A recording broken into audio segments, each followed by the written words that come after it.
Pro Tem Patricia Fields.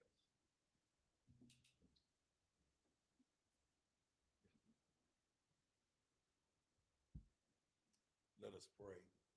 O Lord, our Lord, how excellent is your name in all the earth.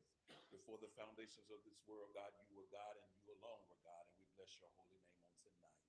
God, we ask right now that you would just bring your presence into this room. Make your presence known, God, so that business can be carried out in decency and in order. God, we ask that you would touch our officials and our leaders, God, as they help God to make better the city of Oxford, God, and the things of Oxford, God, and that the people that have gathered here today, God, would also come together, God, to make a difference in our city. God, we ask that you bless us, that you keep us, God. You order our steps, God, and help us to look into the hills from whence cometh our help, knowing our help comes from you, Lord, and you alone. Now, God, it is in the name of Jesus that we pray in this prayer. We are grateful and we are thankful for this day, and we agree by saying amen. Amen. Amen. Amen. Thank you very much, Pastor Hargrove. Could all rise and please turn to the flag? I pledge allegiance to the flag of the United States of America and to the republic for which it stands, one nation, under God, indivisible, with liberty and justice for all. Thank you.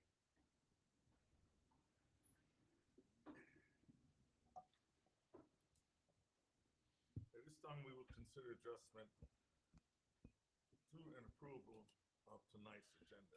Are there any adjustments?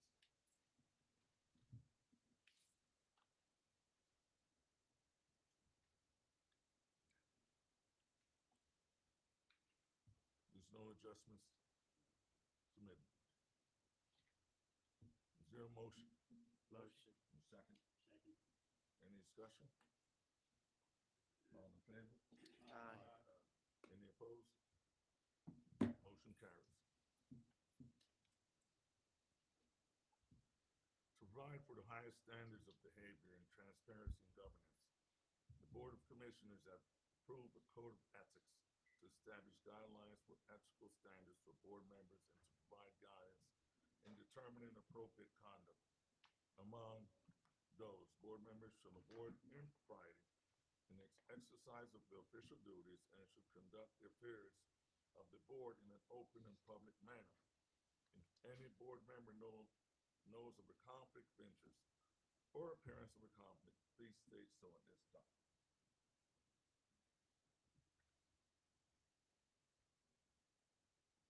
There's no conflict, let the record note, no conflicts of interest. We have no delegations today. We're going to be moving to public comments, but before we do so,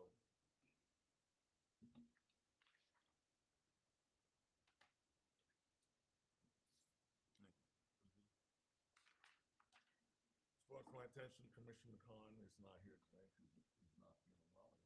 Right. Been going on, so we have quorum, so we can proceed. City of Oxford Public Comment Guidelines.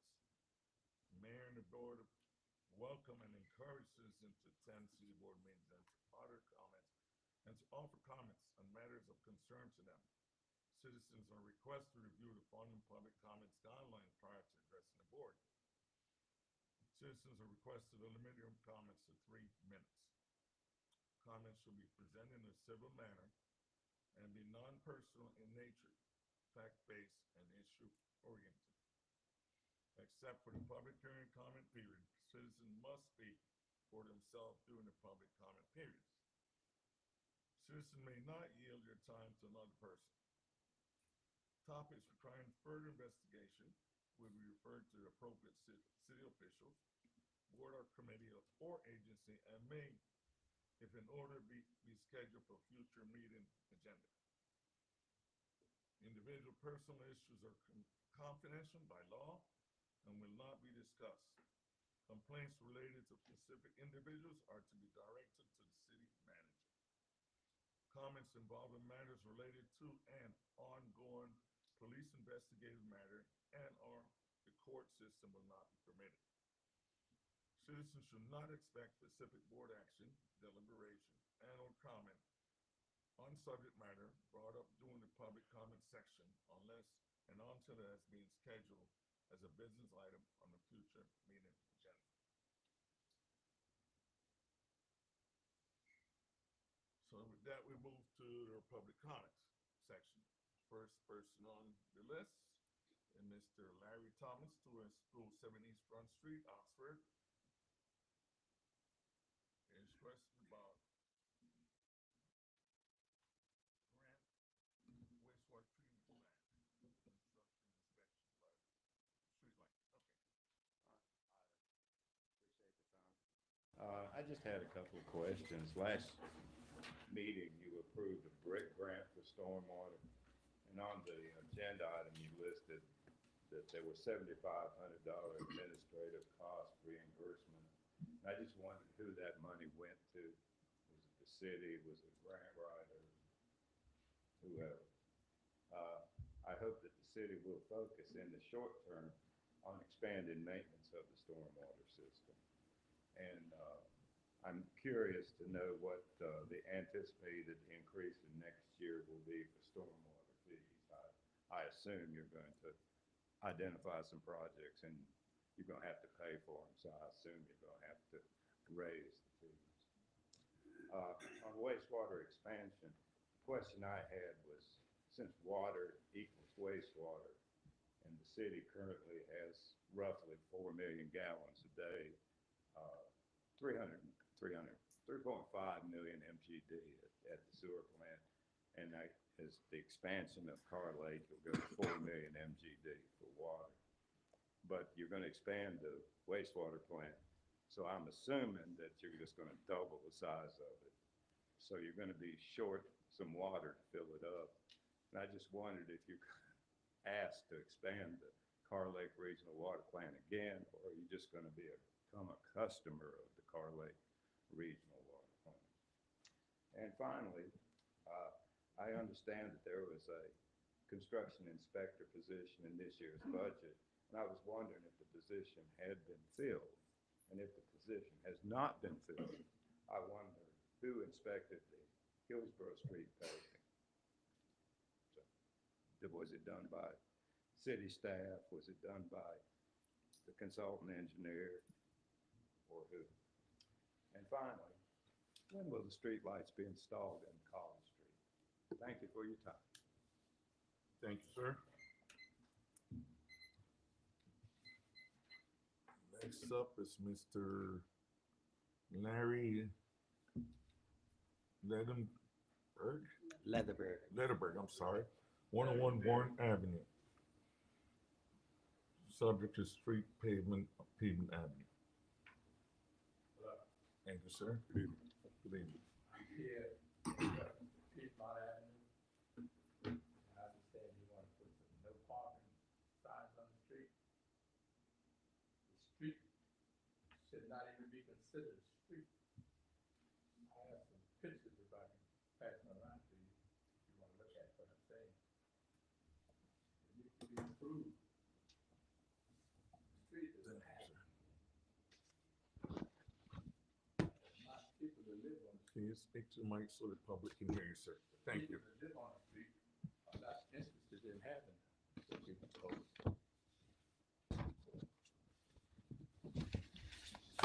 Those photos should speak for itself.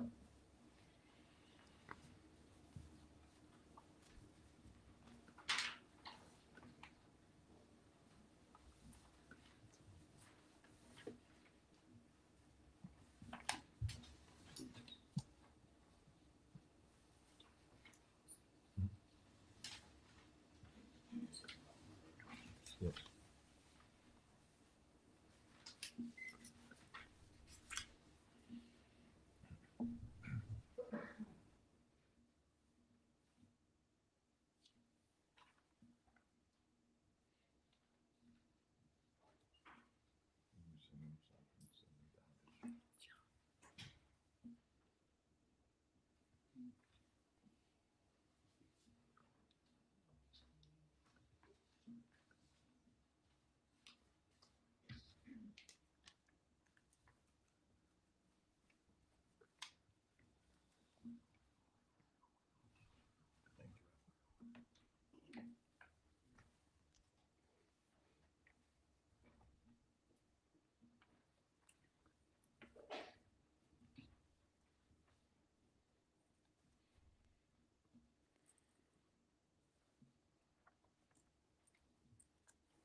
All commissioners got the opportunity to look at the photos.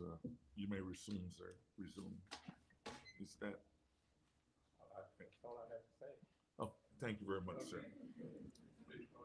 Thank you. Next in line is Mrs. Debbie Ramsey, 107 Meadow Heights, Oxford. Subject is First Amendment. Good evening. Good evening. Evening.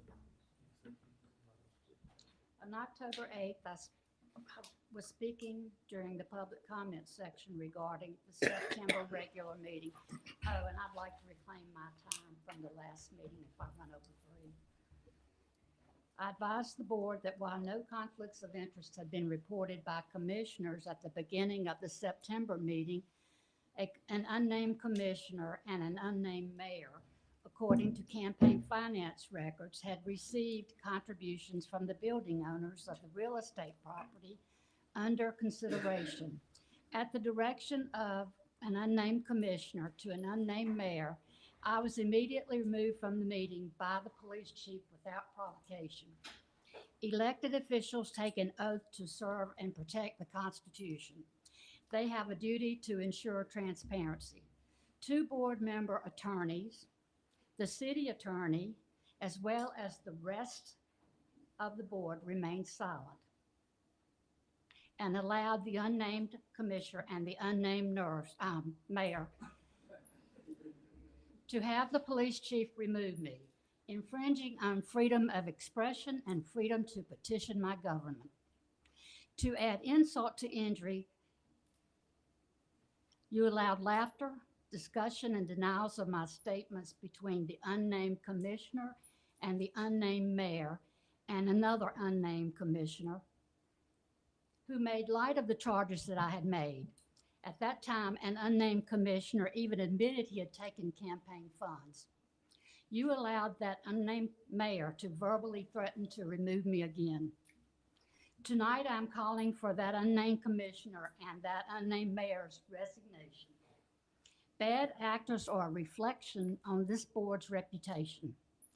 Failure for this board to act will signify to the electorate that you lack the initiative and courage to follow the law. You must respect the trust that you have each been given by voters to follow the law and do the right thing. If the unnamed commissioner and the unnamed mayor refuse to resign, this board must censor them for the unnamed commissioner for not informing the board of his conflict of interest. The unnamed mayor has no vote, but he strongly endorsed and promoted the deal and stated during the meeting that OSHA would shut the OPD down, implying the move was imminent, regardless of the fact that the poor conditions of the OPD had existed for years. That mayor should be censured as well as he failed to conduct an honest and transparent meeting. Few Oxford citizens follow the board or their actions, yet dutifully pay their taxes. Taxpayers should be aware of decisions being made by elected officials on their behalf and whether those decisions benefit taxpayers or someone else. Next year, you will see 4 open seats on the board. Citizens and taxpayers of Oxford deserve honest, trustworthy, and transparent leadership to move Oxford forward. Inaction on the part of this board will prove that trust given to you is undeserved. Thank you. Thank you very much, Mrs. Ramsey. Next on the list is Mr. Eddie Reed.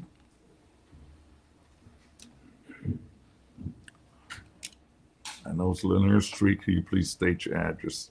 I know it's 230 Lanier Street, Oxford, in Oxford, North Carolina. So- Good evening, Mr. Mayor, Mr. City Manager, and the rest of the commissioner. I'm here on a petition that we presented to y'all about 3 months ago about the speeding on Lanier Street, and we was petitioning for some stop signs or some speed bumps or something. And the last time that we was up here, the city manager said that it'll be about 2 months, and this is 2 months here. So we want to know if he come up with some kind of resolution or something for Lanier Street, Rackley Street, New Cottage Street, Taylor Street, because all those are the surrounding streets in the community.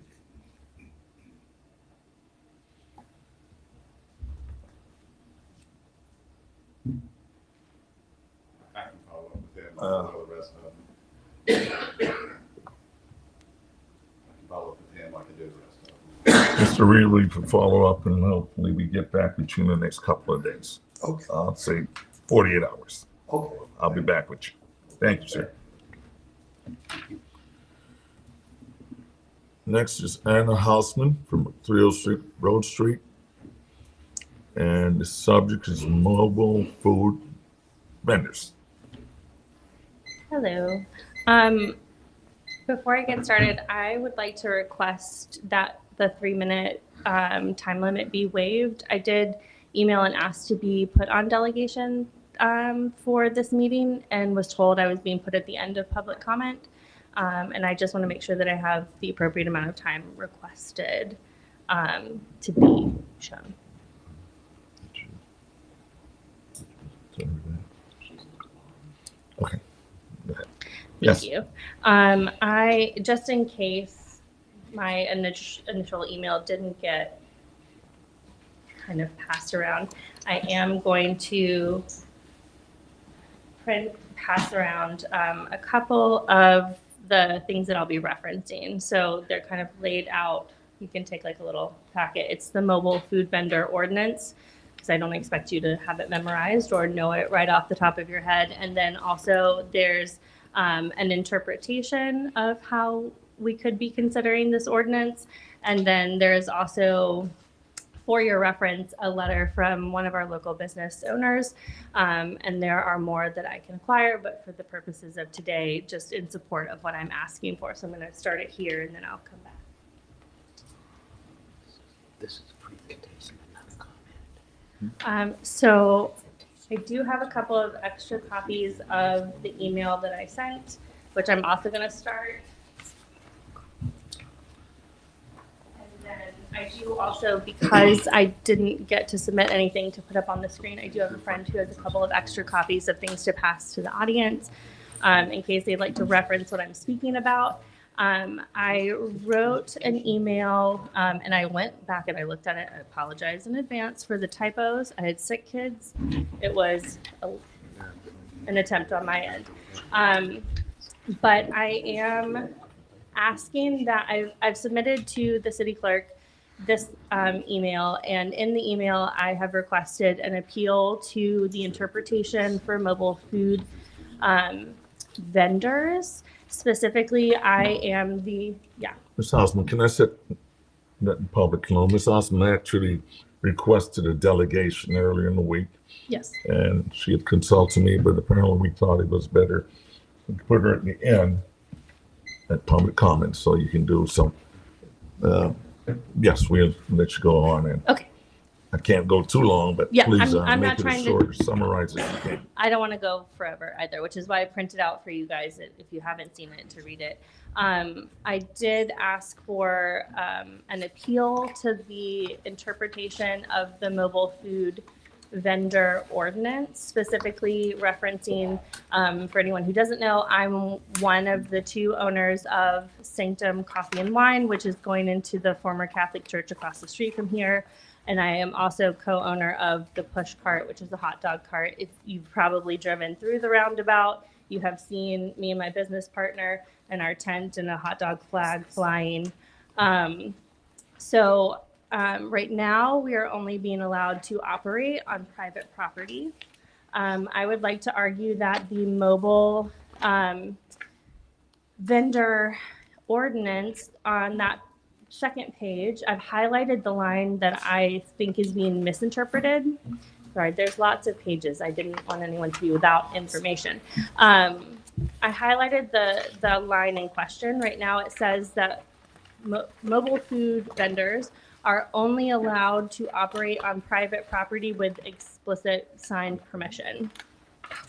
I would like to argue that if our brick and mortar restaurants like Strong Arm like Uptown 101 or businesses such as the Hub, if they're allowed to have seating on public sidewalks, I would like to see push carts also have the same rights to public space and to be able to set up in front of, for example, Main Street Fitness, which we've been explicitly asked to be in front of. Right now, we have been told, no, we are not allowed to be there because it's public property, despite the fact that we could set up our cart and still have a 5-foot clearance for public pedestrian traffic as the UDO states. I believe that our mobile food vendor ordinance is not clear. And so I have already followed the steps for an appeal for the interpretation. What I'm asking for the board today specifically is that we review the ordinance as it's written so we can go back and make sure that the language is clear and leave less room for interpretation that may or may not be in the best interest of our businesses, the downtown economy, and what like citizens and people of Oxford actually want to see. So That's you- my quick. So you've submitted an appeal, I have. appropriate challenge. Yes. And you're asking the board to review it, and eventually that will be part of the appeal as we review the, Her options are, she can go to the zoning board of appeals and appeal that.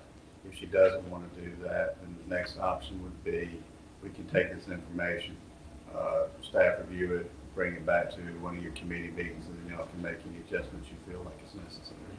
okay.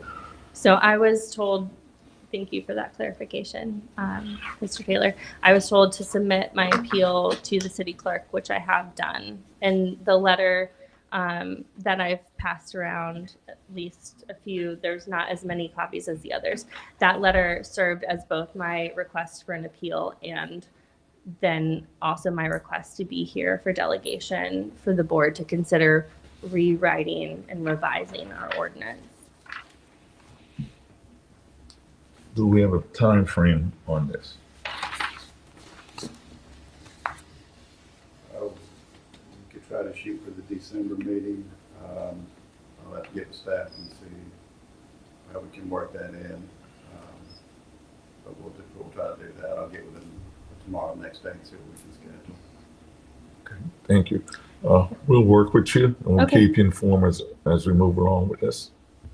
That way you're not just sitting waiting on, not Yes. I will- receiving that information from us. Yeah, I would love to receive information. I have suggestions for possible changes, and I have also done some research into other cities in North Carolina and also throughout the country with other options for how to word the language to make it a little more clear. So I have those not in that packet because my printer could only handle so much before tonight. But I am passionate about this, so I would love to know maybe by a December meeting if things are being discussed. The samples you have from other cities Yes. and towns, could you please email it to us? That Yes. way everyone can look at it. Yes, and just to have it be stated, I've got some from Jackson, Missouri. I have one from Winston-Salem, which actually is a really thorough, it's like a 12-page document from Winston, which once upon a time was really small and sleepy. And they've got a really nice outlined ordinance. And then I also have one from Nashville, North Carolina. So I am trying to look broadly. There's not a lot of information from other places. I've looked at Warrenton, Virginia, and some other towns that are comparable to Oxford, and they're not always clear. And because they're not clear, it leaves us in the situation we are now where people are having to fight to have the same rights be recognized as brick and mortars. And I also want to remind everyone again that I do own a brick and mortar in downtown, and I do pay taxes to that. I also live in downtown, and I am here at every commissioner meeting and all the DOEDC meetings I can make. Like, there are people who actively want to do things. And when I originally tried to have a conversation about where to be, I was told that I should be grateful for what I have in the ordinances currently. And I just think that we should be a little more open-minded. For me, that's like a lit match to a flame of, cool, I'll be down at the next meeting asking to speak. So I would just like for us to continue to have an open mind about business and how we bring things. I've lived here for almost a decade.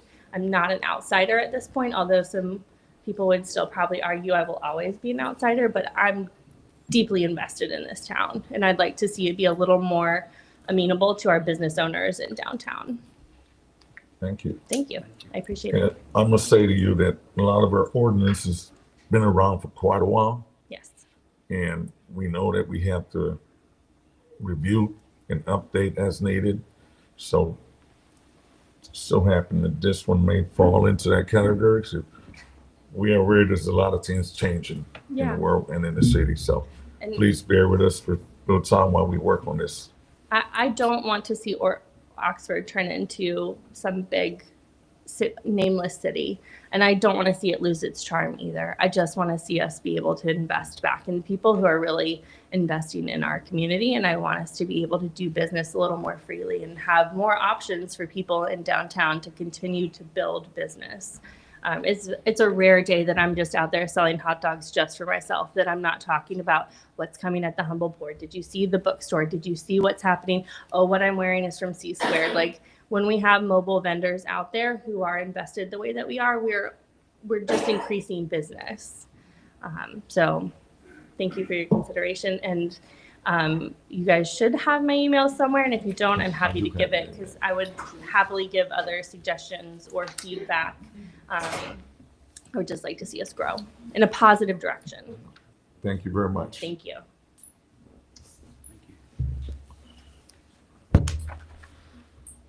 There's no one else on public comments. Well, that wraps it up for today. Public comments. Public hearing.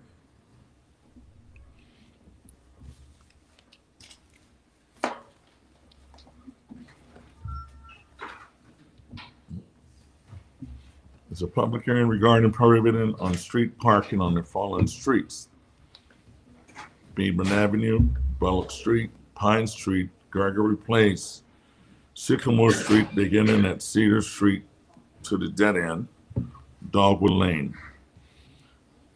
Consider adopting a no on-street parking ordinance for Piedmont Avenue, Bullock Street, Pine Street, Gregory Place, Sycamore beginning at Cedar Street to the dead end, Dogwood.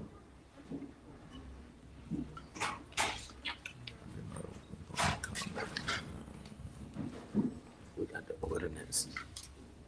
The ordinance. Ordinance. Okay, I'm going way down.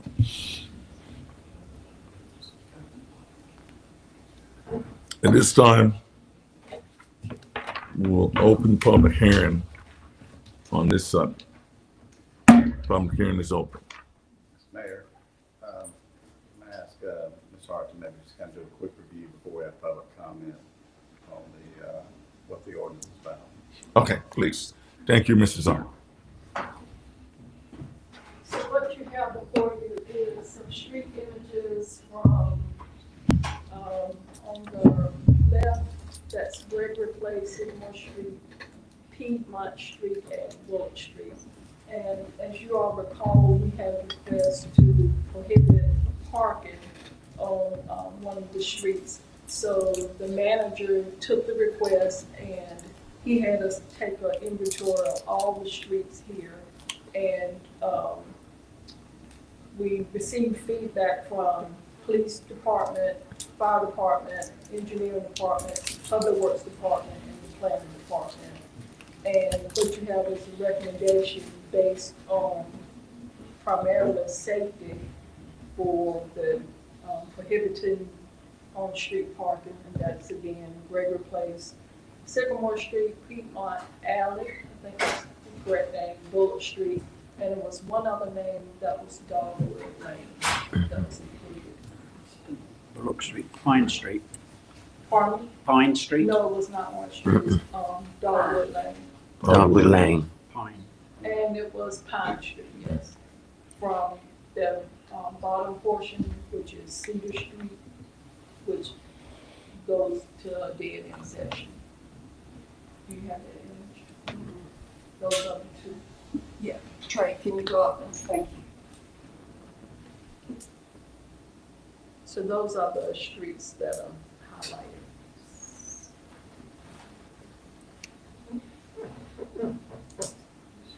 And so the recommendation was to prohibit on-street parking for those listed streets. Any questions?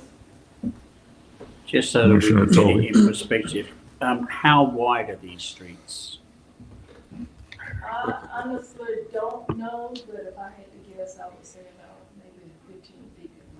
That's generous, I think, from what I've seen. Yeah, Yeah, that's generous. I think some of them, I know Gregory Place, for instance, is a lot narrower than that.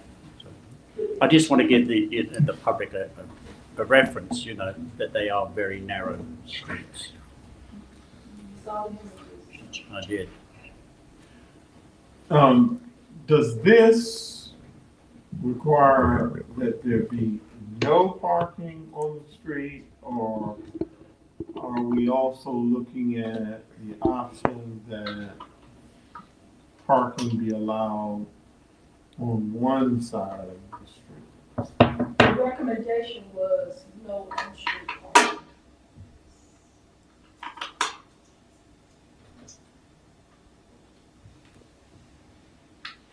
All right, so when I go home every evening, I ride down roads where people are parked on both sides of the street, and you really have to maneuver to keep from hitting cars. And I'm talking about, you know, just trying to get home on streets that are, you know, probably, you know, as wide as any street in Oxford.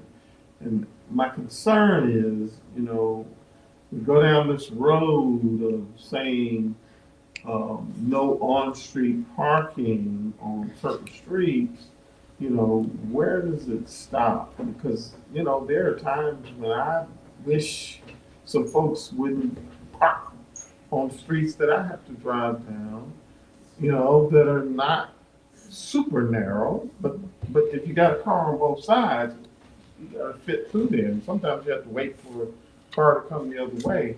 And my thought is, if there was only a car on one side of the street, it would be less of a problem.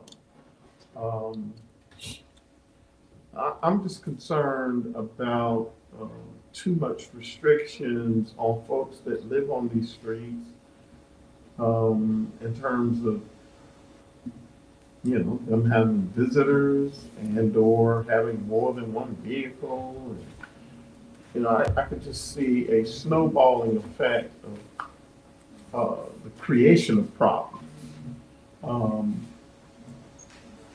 And I'm just more inclined to just talk about and discuss limited parking as opposed to no parking. Again, this was the safety in some of the narrow streets that we do have in Oxford. They, at least when you have cars parked on the street, you can get by, there's a clear pathway. Streets that we have listed, that's not the case. So, but it's been years. I mean, 40, 50 years, people, they got along just fine. And I'm just saying, going from, you know, people being able to park in front of their homes to no parking is a big jump when we haven't even tried maybe restricting parking to one side and then see how that works. again, some of these streets doesn't offer that. For example, Bullock Street. It ain't a side to park on, it's just a really narrow street. I think you have curb and gutter. And if I'm not mistaken, we even had police called because cars couldn't get through, because there's a church on that particular street. And it's very narrow.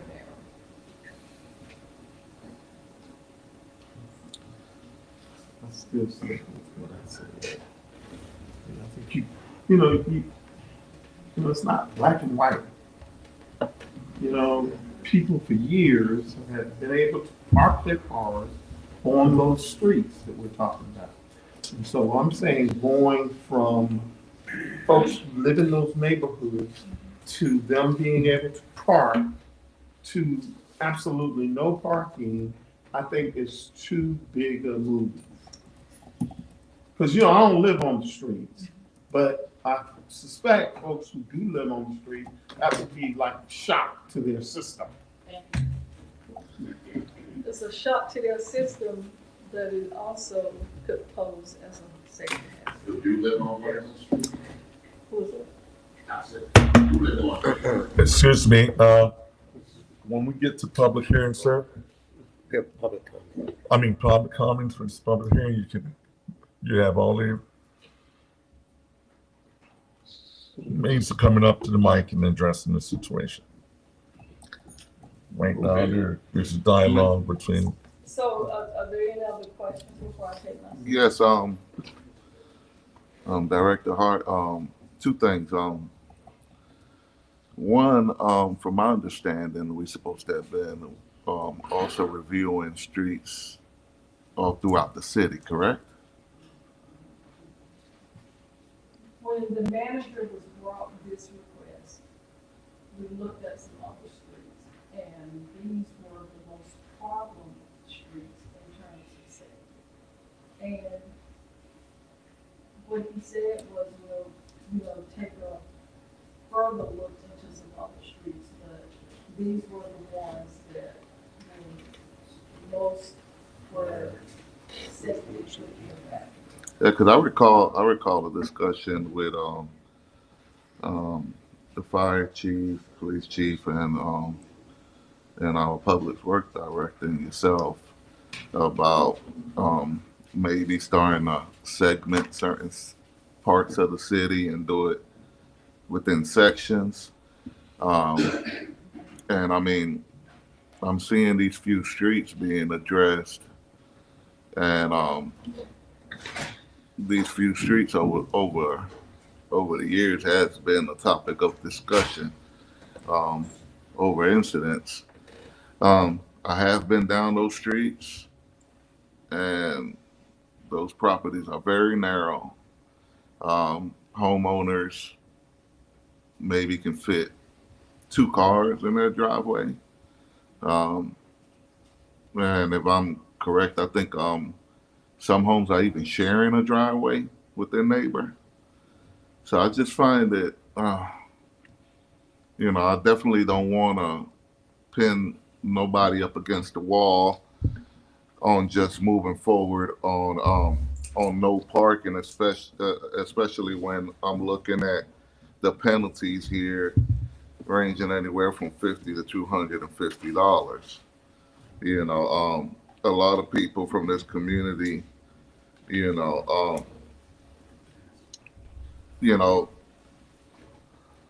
that there might be some tough situations where people might have to make a decision whether to break the rules and park because there's nowhere else to park. And if you got a family, they're barely making it by. I mean, and having to be penalized. I just don't see myself supporting something like this. At least not for the moment. I think our staff might need to go back to the drawing board and figure out a way that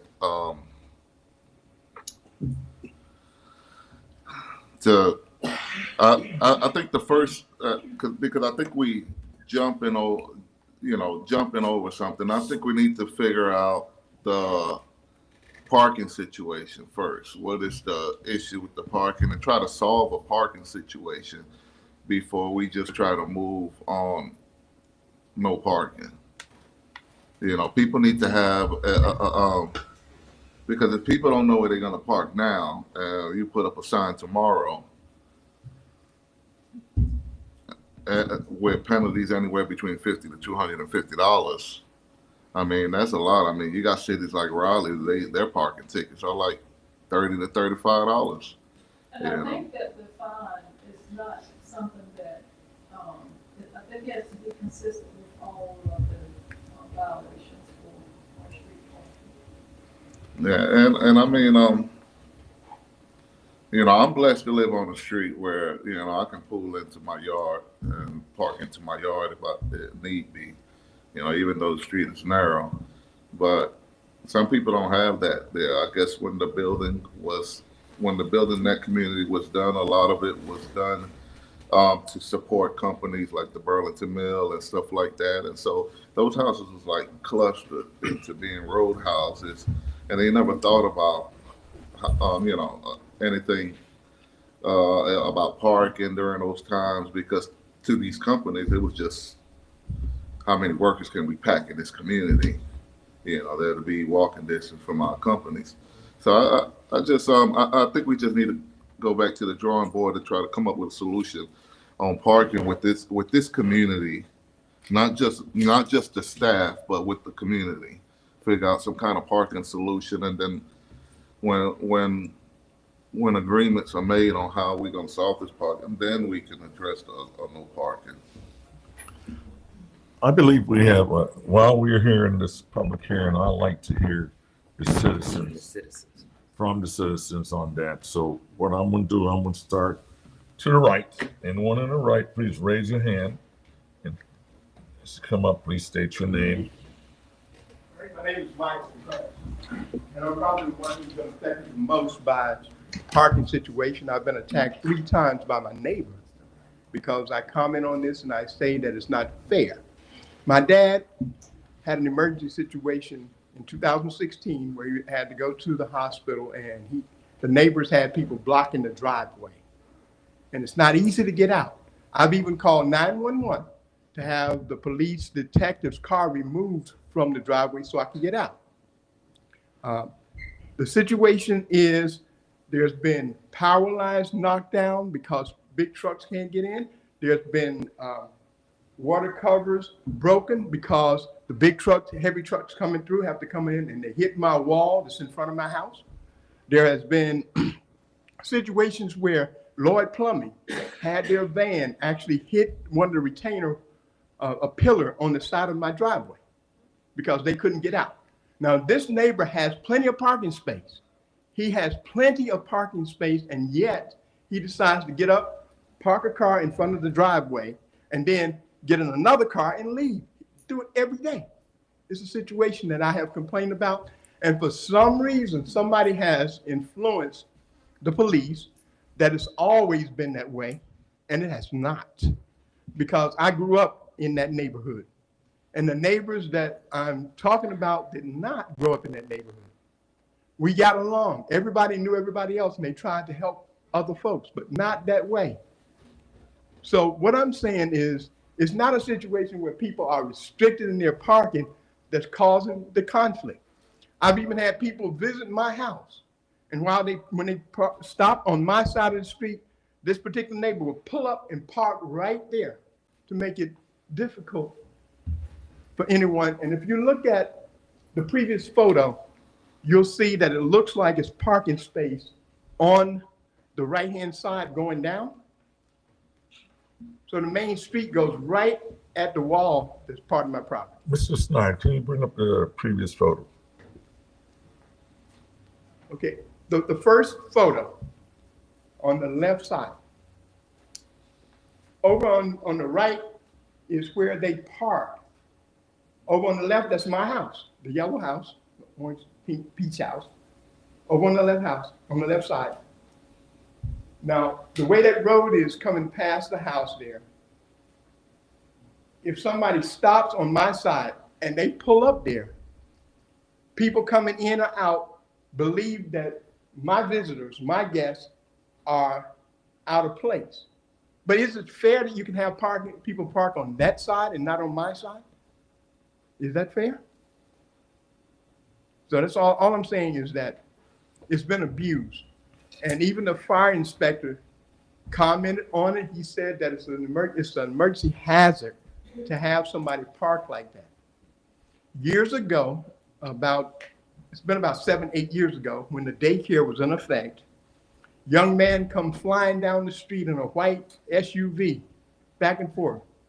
That's when this guy decided he was gonna park there to kind of slow him down, so it impedes traffic. He did that, but I actually went out and talked with the people who were going back and forth down the street, afraid that they may hit some kid or hit some wall. In my wall, I have a fence that's about to go down because people that visit on that side destroyed my property. That's it. Thank you very much, Mr. Hunt. Is there anybody else on the right that would like to come forward? Please, sir, and state your name. My name is Larry Cozart. I have been staying on Gregory Place since 1983. When I first bought my property down there, I didn't even have a driveway. That's where I parked on the side. Everybody had to park on the side of the street. Like I said, most people had to share parks. Everybody got along pretty good. When I bought the properties on the side of me, I moved my fence over so that I could get, people could get by and everything. Now people said that ambulance couldn't get by. The other day, the ambulance came down, went down the street, turned around, and came back up with no problem. Because I stopped in the mass, and I said, hey, the truck is in the way. And he said, no, sir, you're fine. As far as anything else on that street, we've been treated like second-class citizens. When we put brush out, we never get, it may take 3 weeks before they get to it. Your city code enforcer came down there because I put no trespass on my property, that him and the truck couldn't come on my property anymore. He went down to the magistrate office, asked the man to give him a paper to say he could come and search my property. Officer came, he came, talked hateful to me, shoved my paper in my face, went around and did it. But we're gonna get back to the parking is what we're here to talk about. But as far as that, I moved my fence over. Every time the police come down there, I've never broken any law. If they come in, if I'm blocking his driveway, they would tell me. But I'm not blocking his driveway. He wants to tell me what I can do on my street. He has about this much room from the pavement to that brick wall he's talking about. He has no room for nobody to park over there. Even if he put a car over there, he wouldn't do it. He'd be halfway in the middle of the street. I moved my fence. You can put the parking sign, it won't bother me, but you be holding the rest of the people in that neighborhood hostage. We already get less treatment down there. For him to come in and say, put no parking all the way down the street, there are people parking in their front yard. The last house down there, the owner of the house came in, put gravel. They almost have to run into their front porch so they won't touch your pavement. Now, I can move mine over so I won't touch your pavement. But it's wrong for one man to come in and demand that you hold a whole street hostage because of that. But then they told me, said no emergency vehicle could get by. Ambulance came down, picked the young lady up, and like I said, he told me I did not block him. That's why I'm up here now. We've been through this before. This has been going on for 10 years. It doesn't make a difference. If you put no parking sign, it's gonna find something else to argue about. But again, don't hold the whole neighborhood hostage because I own property on Gregory. My other apartment where my niece stays in, she's on Piedmont, on Bullock Street. I stayed on Piedmont Street. All these streets are narrow, but they don't have any property for the park and turn around. So anybody in the neighborhood that have visitors come to their house, they're gonna have to park on the street. If you're gonna do that, you're gonna restrict them where they can't have anybody come visit, because most cars can't. The last two houses on that street down there shares the same driveway. They have to park across the street on somebody else's property. But that's how the neighbors are trying to get along down there. For you come down there and put no parking, to me, I feel like it's wrong. This is just my opinion. Again, thank you for listening to me. I appreciate your time. Thank you. Thank you very much. I was, what I wanted to say, I mean, I've heard the arguments. What I'd like to do is go meet these people that live down there and go down there myself and see for myself exactly how bad. I know Gregory Place is bad. I've been down there myself, so, but I want to look at these roads myself. So if you can get with me after, I'll give you my card. We can meet up and we can go over it. I wanted to say thank you, Mr. Cozart, before you sit down. And if we're gonna do that, we need to do that as a board. We can go Yeah, down we there need some all more, and go some look more at it. people with me to go. Is there anybody else? Could I ask one thing? You'll have to step up there. I wanted to ask if Commissioner Bridges could recuse. Mr. Hunt, please come up front and address it right here. And keep it no personal, Yeah. like I stated at first, Right, at the right. beginning. Thank you, This sir. is not personal, but it's a matter of ethics. I think that Commissioner Bridges should recuse himself from the vote concerning Gregory Place because he has represented Cozart in the courtroom. Thank you, sir. Thank you. Is there anyone in the middle section who would like to, ma'am? Go first.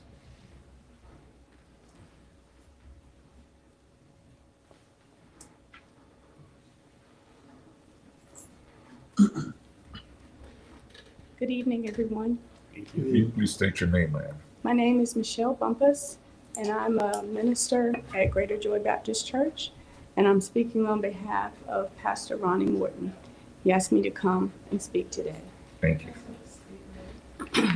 Pull the mic down to your level. Thank you, ma'am. Okay. Can you hear me now? Okay. Can you hear me now? Is that better? Okay. Yes, but I'm a little nervous.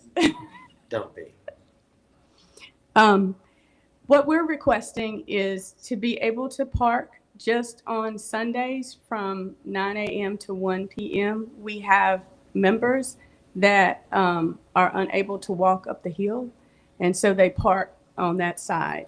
On Wednesday nights, we park in the parking lot because we don't have those members that come, but they do come on Sunday, and that is my only request.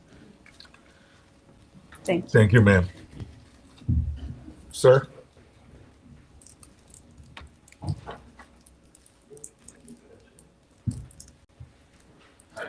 My name is Glenn Parker.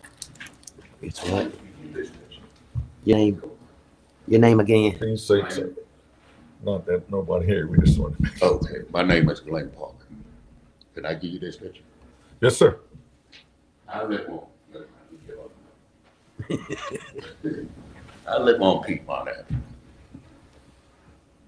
We don't have a problem over there with no parking. The street ain't that big, you know what I'm saying?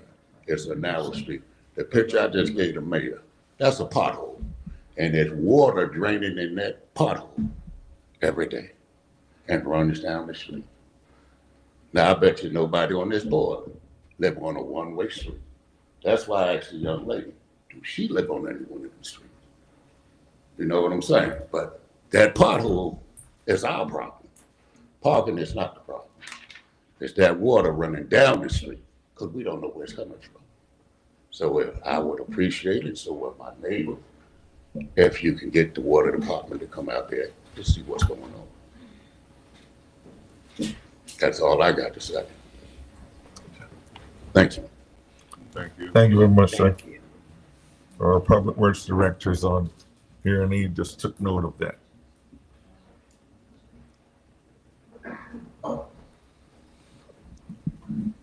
Good evening. Scotty Brooks. John. Go ahead, Mr. Brooks. I agree with Commissioner Bridges. Going down Goshen Street is dangerous sometimes. If anybody decides to park on the left-hand side going north, you have a great obstacle and you have to decide whether or not how fast you're gonna go. But I normally go way below the speed limit. But I think the first question as a commissioner that you have to ask yourself with issues like this is, what if I lived on that street? How is it going to affect the constituency? that voted for you, and some may not have voted for you. But nonetheless, we have to ask ourselves, the people that we're governing, how are we governing them? Are we governing them fairly? What if somebody decided to do this on your street? How would you feel? As a citizen, not as a commissioner, as a citizen, how would you feel? So, Commissioner Tobey, I agree, you should all do a field trip and go actually lay eyes, as my grandfather would say, on this problem. As if you don't know the streets. I don't know these streets like that, I'm sorry. But that's what I would suggest. I think the board, looking at this again, I commend you. It sounds like all of the city officials know what to do, know about this, but the community, that's who you need to address now. So I would appreciate it if you all would take some time to rethink this. I think you all are going to do that. I would appreciate it if you would do that and consider the community and go to the streets, knock on some doors and talk to the people and see. You just had one citizen say, parking is not their problem. So it may be different problems on each individual street, but if you don't know by talking to the people who actually are affected by this decision, you can't know. So I appreciate your time. Thank you. Thank you, Mr. Brooks. Mr. McCoy. Eddie McCoy from 408 Kingsbury Street. I would like, if the board go on a field trip, I would like for you to take the fire department and take the fire truck down there. That's what I would like for you to do. Take the fire truck down there. I know the streets. Take the fire truck down there, and if a house is on fire at the end of that street and cars are blocking it, can the owner sue the city? I want poor people to know that. Can you sue the city if the fire truck can't get to you on time? That's what I want them to have recourse to where they can get their money, who they gonna sue, because it's not their fault if the fire truck can't get there. Take the fire truck down there, back it in. I know that street. Back it in and drive there. Because when I go down the end, you have to back back out. But take the fire truck down there. That's what you do. Because you got lawyers on this board. Can those people sue the city if the street being blocked? That's all I'm saying. Can the citizen sue the city? I'm not talking about the citizen. I don't care about how the cars park. You can't get there and you block it and the fire truck can't get there. Can they sue the city on time? Thank you, Mr. McCoy. Is there anyone else in this section? Let's go to the left.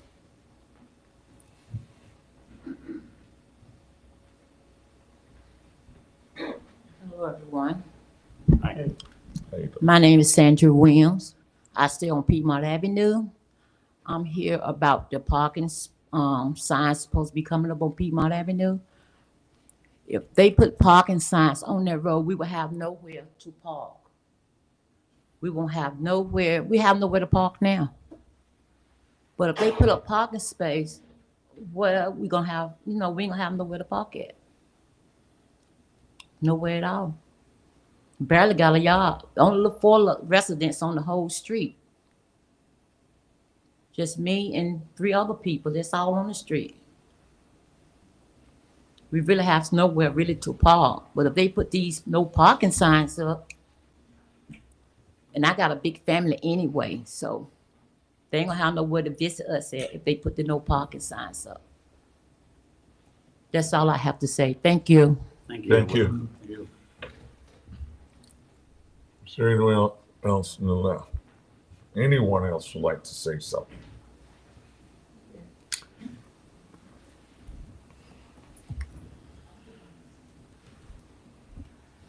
My name is Joan Roberts, and I live on Country Club Drive. I hear y'all talking about, I hear y'all talking about getting together as a commission and going on a field trip, which I think is a great idea. Just understand that that is considered a public hearing, a public meeting, if you're all together, and it needs to be advertised. Thank you. Yes, ma'am, we're aware of that. I know every street. I go down these streets right often. And people in neighborhoods see me down there. I take the recommendation. Some of these streets don't really need to be addressed in this, but I guess they're included because of the size of the streets. And like Commissioner Toby said, we should have a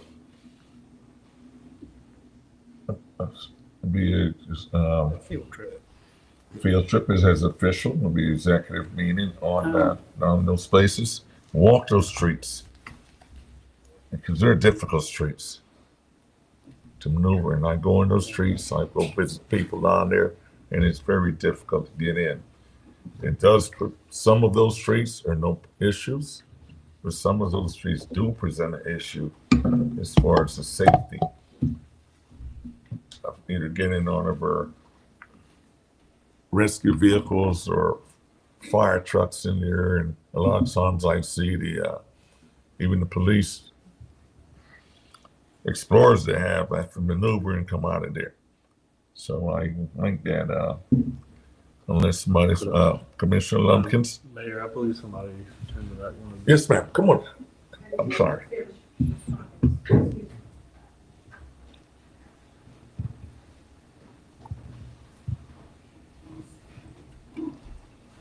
Good evening. My name is Marie Reardon Dudley, and I'm serving as a transition coordinator at Hope House at 212 Orange Street, which kind of sits in the middle of all of the streets we're talking about. And there are a few things I want to say. I know that each person that has spoken with compassion and conviction and with truth for them. But I would like to ask of the mayor and the commissioners that when you do a tour, that you don't go Monday through Friday, 9 to 5. Because our communities look different at different times of the day, and there are different issues that need to be considered as you go to look. And that's what I'd like to ask that you would do. Thank you.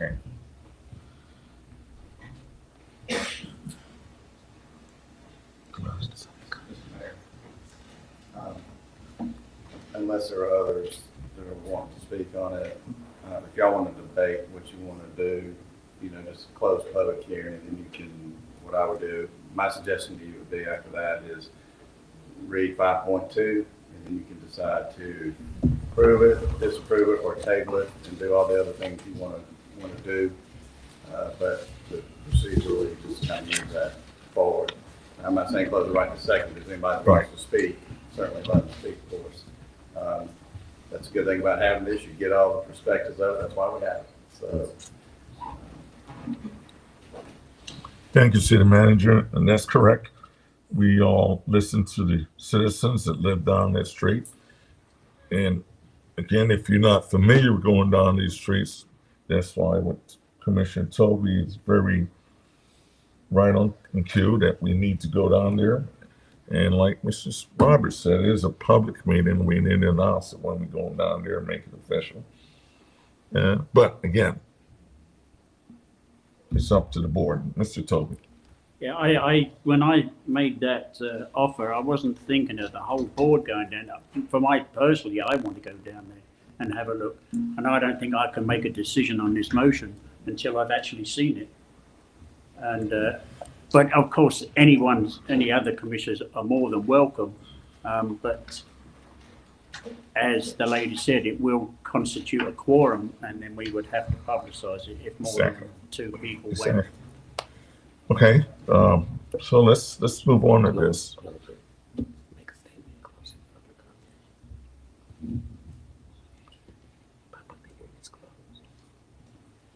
Again, I think we all agree that we need to. You've got to close it. I'm gonna read. We gotta go. Yeah. 5.2, we gotta do that. Yeah. Considering adopting no on-street parking. Well, I'm sorry. Public hearing is not closed. 5.2, consider adopting a no on-street parking ordinance for Piedmont Avenue, Bullock Street, Pine Street, Gregory Place, Sycamore Street, beginning at Cedar Street to dead end at Dogwood Lane. Staff recommends adopting the prohibiting parking on the above noted streets ordinance to be added before the November 12th agenda. Okay, do we have a motion on this?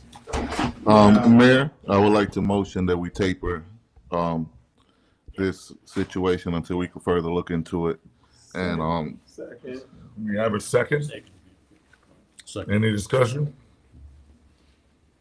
All in favor? Aye. Any opposed? Motion stays.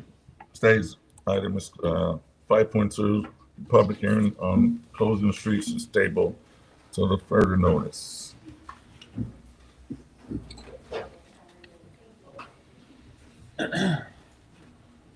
Five point three, consider approving a minor subdivision plat consisting of 3 lots. The 3-lot minor subdivision exceeds the minimum requirements of Unified Development Ordinance. Planning Board recommends approval. This is located on West Torndale Drive, plat. Motion. Second. Any discussion? All in favor? Aye. Any opposed? Motion carries. Consider adopting a resolution accepting increased loan offer of 4.7+ million for the additional loan funds for the wastewater treatment plant improvement project. The board had previously approved a water and sewer fund balance transfer of 4.7+ million for the wastewater treatment improvement project. The board also approved asking LGC and the Division of Water Infrastructure for a loan increase of 4.7, and it has been approved. The additional funds will come from the Clean Water State Revolving Fund, which will increase the state revolving fund loan from a total of 6.0 million and above to a new total of 10.8+ million with 500,000 of principal forgiveness. The budget ordinance for the wastewater treatment plant improvement project will reflect the additional increase of the loan instead of a fund balance transfer. Staff recommends the board adopt a resolution and a third capital project ordinance accepting increased loan offer. We have a motion. Motion. One second. Second. Any discussion? All in favor? Aye. Any opposed? Motion carries. Consent agenda. Accept the September 2024 financial report. That was removed? Okay.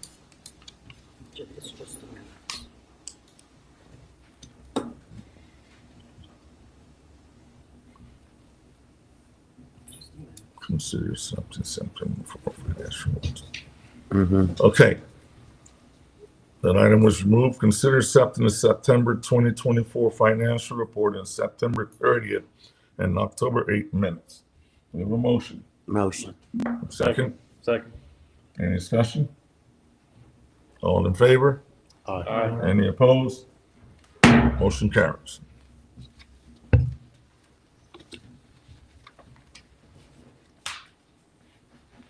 At this time, I'll ask each commissioner to the manager and attorney make a statement. We'll start traditional like we start with Commissioner Bellis. I just want to give thanks to the citizens that came out to express their concerns today, because it's very vital that people understand that you do have a voice. And if you disagree with something that's happening within this city, you have the right to come up here and contest that as citizens. So I appreciate all of you that have come up here and expressed your concerns. Also, I know Commissioner Khan ain't here. I wanted to congratulate him on his win, and also to share my appreciation for the 2 years that Representative Frank Salzman has served and have done for this community. Saying that, I would like for everyone to continue peace and harmony amongst the city and try to be as neighborly with one another, no matter how this country is going. But thank you. Commissioner Lumpkins. Yeah, just a couple of things. I wanted to thank this, the city and city staff and everybody, other groups that were involved in the Veterans Day event and parade this weekend. Unfortunately, I wasn't able to make it to the parade, but I did go to the, I guess, event, festival, whatever you want to call it, downtown. It was great. It was a lot of things to do for kids of the arts and crafts, and my daughter really enjoyed it, especially the big slide and blow up thing. So I wanted to thank everybody that was involved in that. I think that was a great, event to honor our veterans and celebrate that day. So thank you. I also kind of wanted to talk about, one of the things that was discussed tonight about, possibly amending some ordinances we have that, could be cleared up. And I totally agree.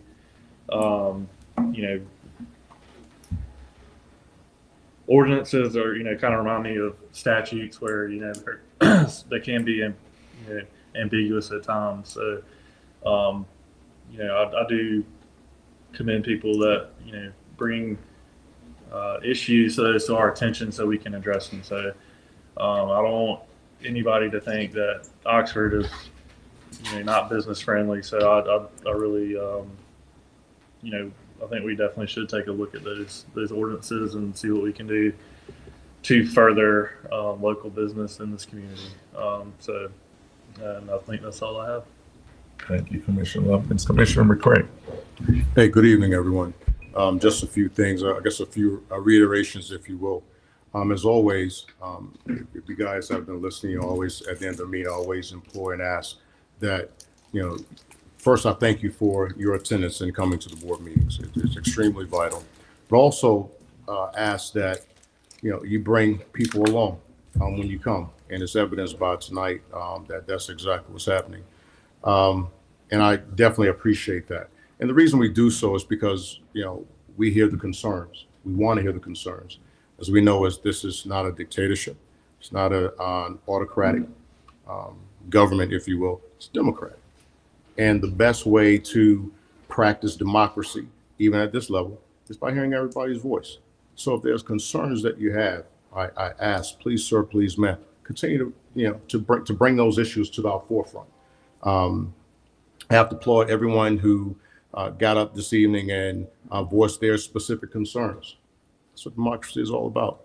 If it doesn't work for you, that doesn't mean it doesn't work at all, right? If it doesn't work for you, that's when we come together and we try and come to a resolution. It's not about just bringing problems and, just presenting. No, the whole purpose of this is when we have to hear those concerns. And I'm not just talking about the board, I'm talking about everyone collectively. We try and find a resolution. We try and correct the problem. And so I would ask, as always, continue to do that. Continue to let your voices be heard. I know we say that around election time, but even after elections, let your voices continue to be heard. That's the only way we can really get Oxford where we really need it to be. And I have no doubt in my mind, while our avenues of getting there may differ, I have no doubt in my mind that everybody wants what's best for our city. That's evident by, by all of us that are here. And again, like I said, our avenues of getting there might not be the same, but we still have that same goal in mind. And the best way to get there is, again, just if there are specific concerns, hey, let them be known. Let them be known. And then we can come together collectively, to try and find a resolution. So again, as always, I thank each and every one of you for attending on tonight. And one last thing, as you know, we're heading into the holiday season, and which is supposed to be a joyous time for everybody. Unfortunately, we know that's not the case. There are some who it's not joyous for. So I would ask that, we continue to look out for each other, that you look out for yourselves. But again, look out for those who, may not consider this time a joyous time. If you see someone who, may not have a happy expression on their face, or things may be going on with them that you know about, hey, let's be our brothers and sisters. let's pull them aside and ask, hey, are you okay? You'll be surprised just how much a simple smile can do for someone. So I would ask, as we go forward, like I say, in this holiday season, just take that brief moment, take that brief moment to invest, not only yourselves, but invest in someone else as well. With that, again, I thank each and every one of you, and we look forward to seeing you all next month. Thank you. I'd like to go to the end, to our city attorney, Mr. Burnett. I don't have anything to add. Thank you, sir. Mr. Taylor, city manager. Commissioner Toby. Yes, I just want to reiterate about the parade. Thank you to everybody that came out and watched it. Thank you to the law enforcement officers that were there and keeping us safe. We certainly appreciate it. And just to reiterate what Curtis said, we heard your voice tonight, and we tabled a motion, and we did hear your voice, and we will look into it. We don't just rubber stamp things. We do hear your voice. So thank you all for coming out, and we will look into these issues. And a happy Thanksgiving, because I don't think we'll meet again till after Thanksgiving. Yeah, Thanksgiving. Turkey Day, Turkey yeah. trot. Turkey Day. The turkey trot, that's for ACIM Turkey Trot, is on Thanksgiving morning. Starts at 8:30, I believe, at the Methodist Church. Bring your children, run up to the Masonic home, run back again, or walk or ride or do whatever you do. And if you want to enter the race, it's 1 can of food for ACIM, which helps to feed some of the hungry people in Granville County. Thank you. Thank you, Commissioner Toby. Commissioner Bridges. Yeah, I support statements of my colleagues and commissioners on this board. I too enjoy when we have a big crowd come out and talk to us about issues and concerns. And I certainly believe that this board and this city is friendly to business. And I just recall going to my granddaughter's fall festival, and I'll just say hot dog lady was out there,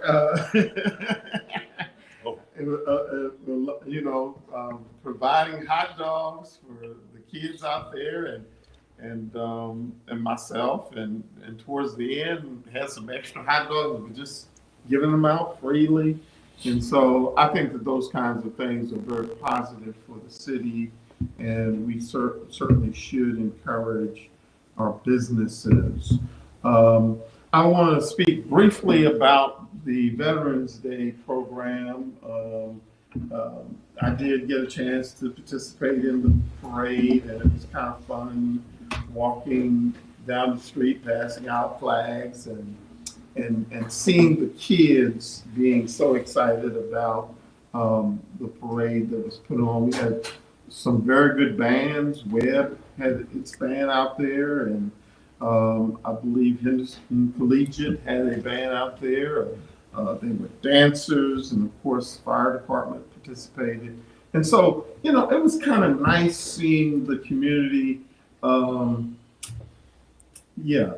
The community having a good time, and folks coming together, especially considering the political climate up until November 6th. So hopefully we will go forward peacefully as things change.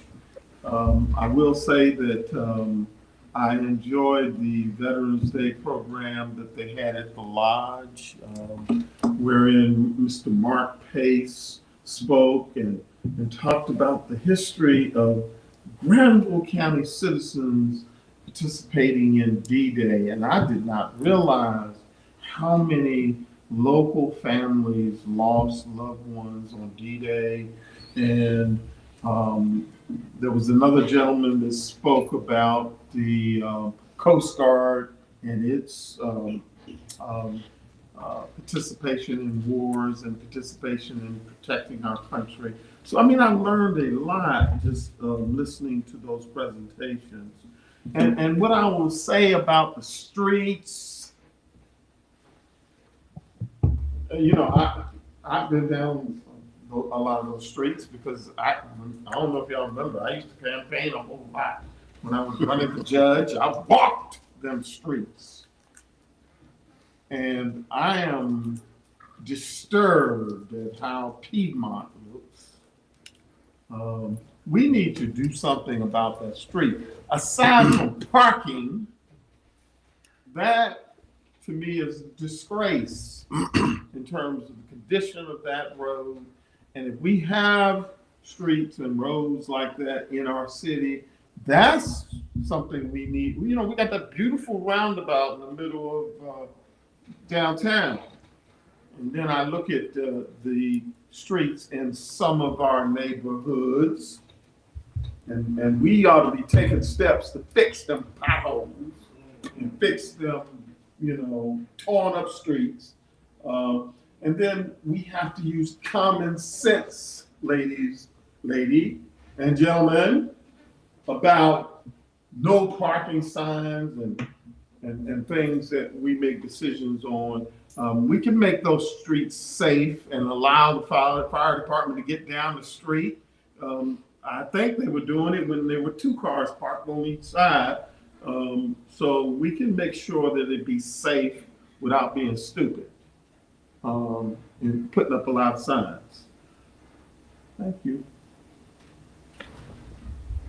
Thank you, Commissioner Bridges. Mayor Pro Tem. First upcoming events,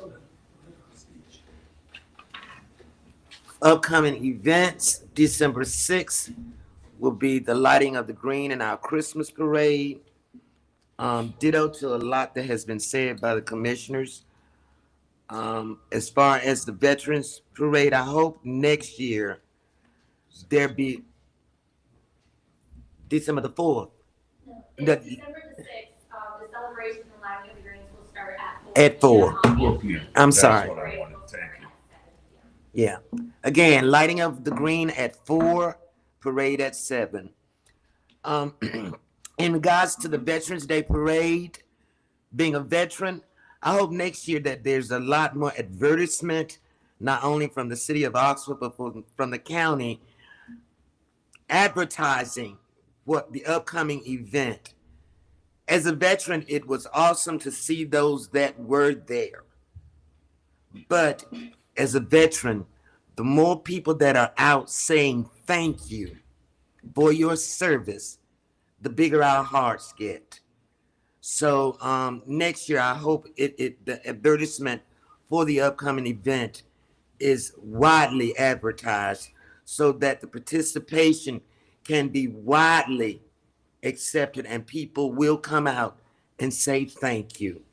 Whether you served in Vietnam or whatever, if you took time out of your life to give to your country, you like seeing a smile from those who appreciate it. But those that did come Saturday, thank you. To the hot dog lady, they're outstanding. If you have not had one, try it. Again, thank you all for your comments, your concerns, your issues, because believe it or not, your issues are our issues. Believe it or not, what bothers you bothers us. Thank you. Commissioner McCray has requested to make it. Yes, sir. My apologies. I just have one alibi, as we would say at work. Just wanted to announce, and I know Commissioner Toby said this as well, but Reverend Hargrove, him and I, we go way back. You know, we basically grew up together. And as you know, he's the pastor of White Rock Missionary Baptist Church.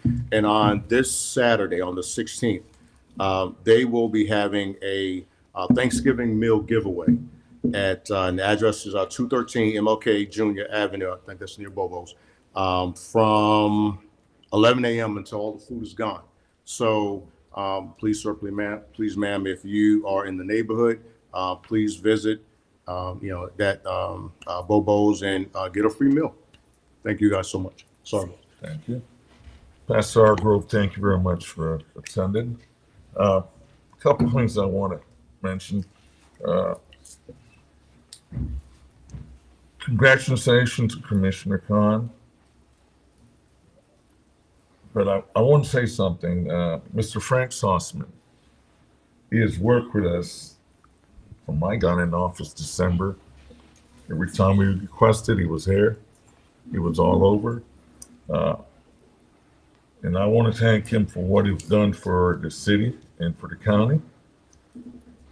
Unfortunately, we had two good men running from the same position. It'd be nice if we had the two of them in there. But I want to say Frank did a good job, and I would hope that they have a transition where they can make sure that what's on file, what he's working on, is continue to help and support the county and the city. And with that, I must say there's going to be a vacant position on this board, and the procedure, while the state has no guidelines and procedure, well, they have guidelines, but there's no set procedure say you must follow this. We are working on it. I have tasked Commissioner Lumpkins to put together a package or a means of how we can fill that position. There's no time frame on it. While he works on it, and he can present it to the board so we can work on it, and we all move on and make a correct decision that we need to make. Street pavement in College Street, the section that goes between Hillsborough and McCallahan. As some of you drove down there this week, you see it was just milled in the middle section. So we went out there today and said, come on. So we've decided we're going to do it from Hillsborough to McCallahan. We're going to do it curb to curb. We don't want to have it patched because then we'll have to come back next year and do it again. So we want to get it done. We met with the business owners down there yesterday, this evening. So that's what we're going to be working on. Our engineering department will tasked to work on that. We are in the process, and hopefully we'll have this done and corrected.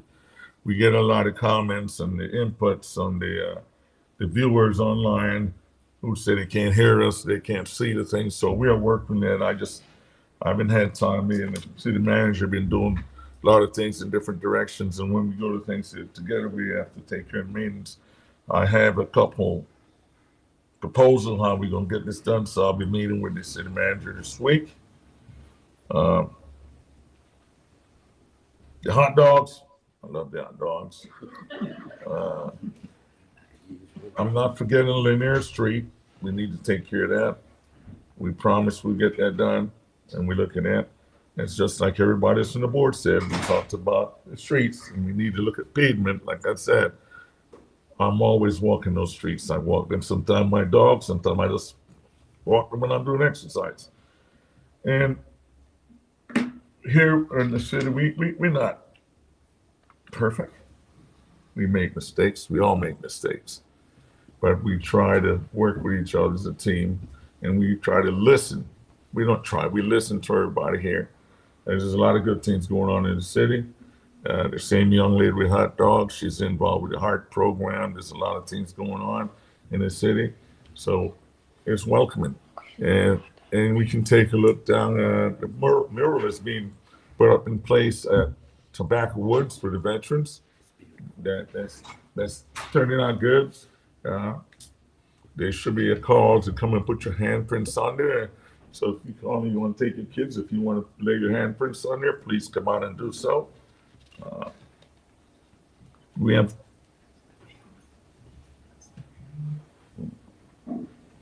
I think we have a lot of things going on in the city.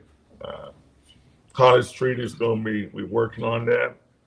We've asked about the lighting down there. We're working on that. We should have that as soon as the lighting come in. We should be ready to get that up. So it's not that we're just sleeping on it. There's just a lot of things going on. A lot of things we have to correct along with the ordinances. If you look online and see the city charter, you'll say, what is going on here? The charter is so completely outdated. we're working on that. We're gonna make that right. And a lot of things that we need to make right. We have citizens call from one of the biggest vendors said, and we talked about it today while talking to the vendors down there, was the Spook Fest you had down there, which is Richards, for the Halloween. They said it was Spook Festival. There was so many kids down there, so many families down there. The only thing we fell short on, we did not give them the time the candies was going to be issued, and they're requesting to close the street off. When the business owners ask you to close the street off, that's good.